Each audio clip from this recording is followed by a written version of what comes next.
Greetings, everyone. I'm your pastor, Pastor Moises M. Carriazo. So for today, we will be discussing Jesus Christ, the Almighty King. But before that, let's pray. Dear Heavenly Father, Lord, thank you for this wonderful morning, afternoon, evening, wherever this person is listening, Lord God. I hope and pray that they will understand that the Lord and true God is Jesus Christ. Guide them, Lord God. Protect their mind, protect their heart, Lord God, whenever they are tired, Lord God. Please let them know that we have you, Jesus Christ. Amen. All right, so our topic again for today is about Jesus Christ, the King Almighty. So, do you know that Jesus Christ was being hurt before because he was crowned with thorns? And because of that, the Lord shed his blood so that we can have eternal life. And at the same time, when he was nailed on the cross, he was raised and he became the king. He is at the right hand of the Almighty Father. All right, we will talk about Revelations 11, verse 15 to 19. This Revelation 11, verse 15 to 19 talks about the kingship of the Lord Jesus Christ through the Word of God, the Theo, Word, Logos, which means God, or I mean, Theo means God and Logos means Word, the Word of God. That is in Revelations 11, verse 15 to 19. So it says here, the seventh trumpet. The seventh angel sounded his trumpet, and there were loud voices in heaven which said, "The kingdom of the world has become the kingdom of our Lord and of Messiah." Messiah means the Savior, and he will reign forever and ever. And the 24 elders who were seated on the thrones before God fell on their faces and worshiped God, saying, "We give thanks to you, Lord God Almighty, the one who is and who was, because you have taken your great power and have begun to reign. The nations were angry, and your wrath has come. The time has come for judging the dead, and for rewarding your servants, the prophets, and your people who revere your name, both great and small, and for destroying those who destroy the earth." Then God's temple in heaven was opened, and within his temple was seen the ark of his covenant. And there came flashes of lightning, rumblings, peals of thunder, and an earthquake, and a severe hailstorm. So here is the Tagalog version. I'll give you 2 minutes to read it for those who are Filipino citizen.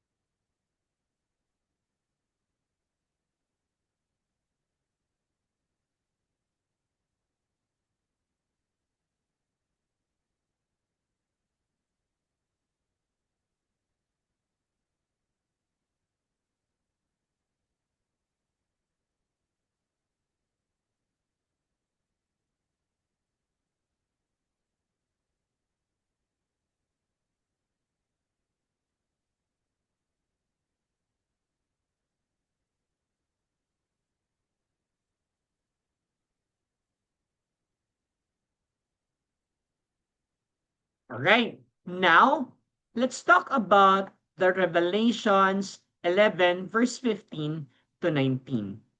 It says here, the first point in verse 15, the decisive announcement of God's kingdom. So we're talking about God's kingdom. So where is God's kingdom? That is in heaven, above in heaven. The world's kingdom are temporary. When we say world, it means that here it is on earth. Remember that all are temporary. House is temporary. You will give it also to your grandchildren. Car is temporary because engine can also fail. Money and gold is temporary, but the Lord is eternal. So where we will use our talents? Use your talents to glorify the Lord Jesus Christ.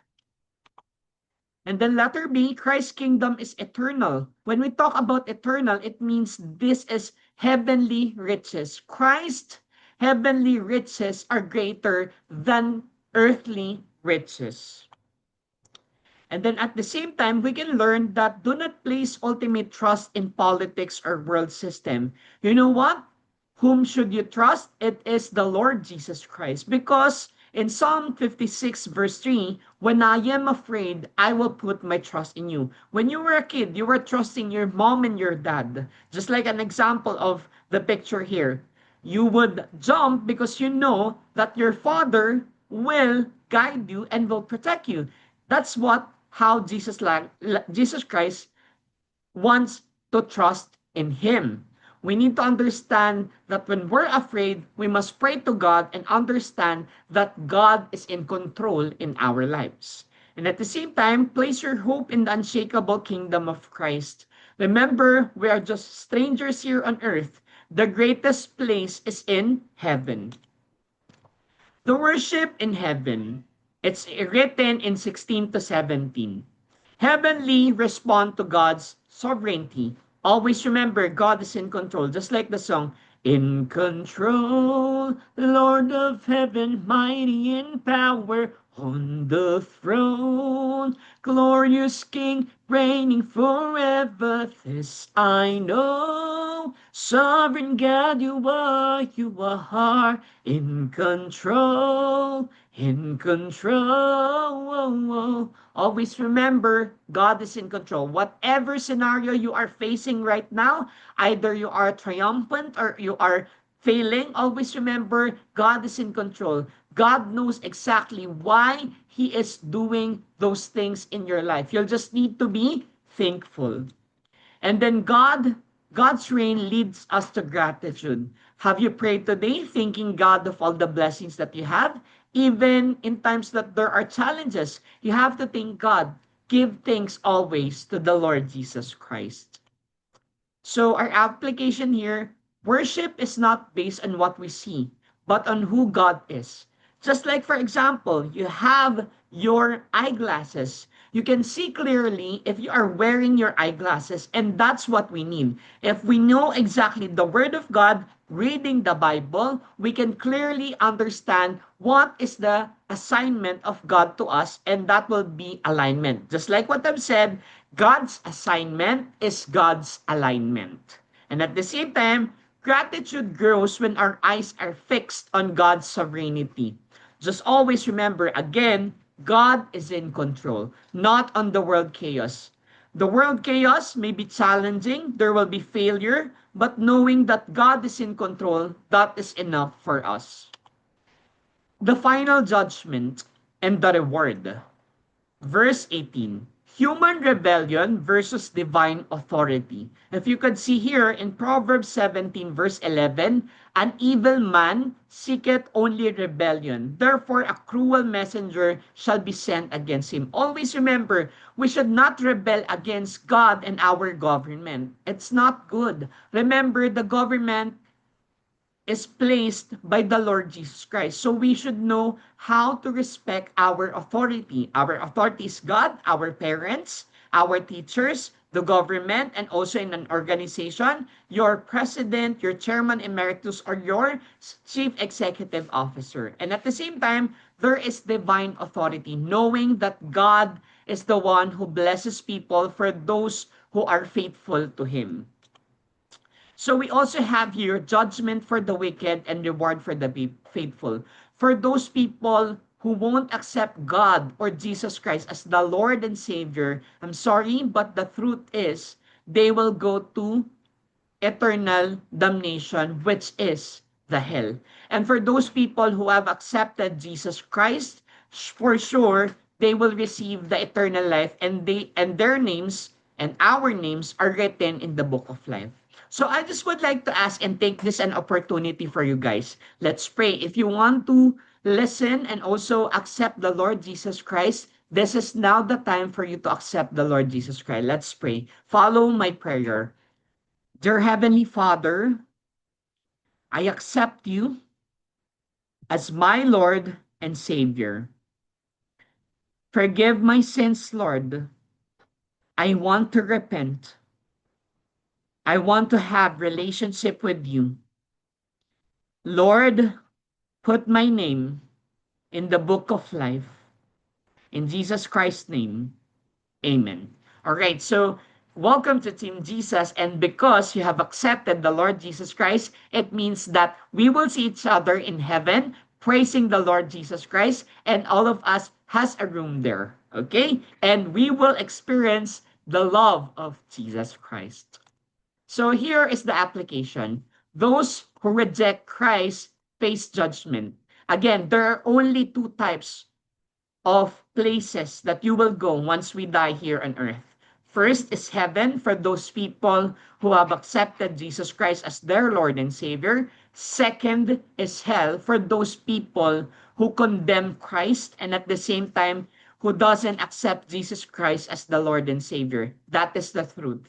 So if you prayed a while ago with me, that's for sure. We'll see each other in the Lord in heaven with the Lord Jesus Christ.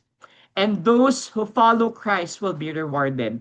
You will not only be rewarded here on earth, but the most or the greatest blessing that you can have is the greatest eternal life, the gift of Jesus Christ. And our faithful service is never forgotten by God. Continuously seek God, continuously serve Jesus Christ in every ministry inside the church, and you will be blessed. Remember, the Lord is faithful. Even you as a parent, or even you as a leader or master, you know exactly how to reward your employees, how to reward your children, even the Lord. If you are being generous to your employees and to your children, how much more the Lord Jesus Christ. And then at the same time, the open temple and the Ark of Covenant. The Ark represent God's faithfulness. In 1 Corinthians 1 verse 9, our faithful God. Always remember, if you pray to the Lord Jesus Christ, and you believe the power of your prayer, you will receive the blessing that God is giving you today. And at the same time, God's presence is no longer hidden because you are reading your Bible and attending the Sabbath, and also at the same time, you are serving the ministry. The Word of God is being revealed to you. Always remember that accepting the Lord Jesus Christ, having faith in Jesus Christ, will result to salvation. And that salvation will result into good works. Just always remember to trust God in every season of your lives. In the application, God's promises will never fail. If us men are fallible, how much more if we trust on person? You need to trust the Lord Jesus Christ because His wisdom is infinite and He is infallible.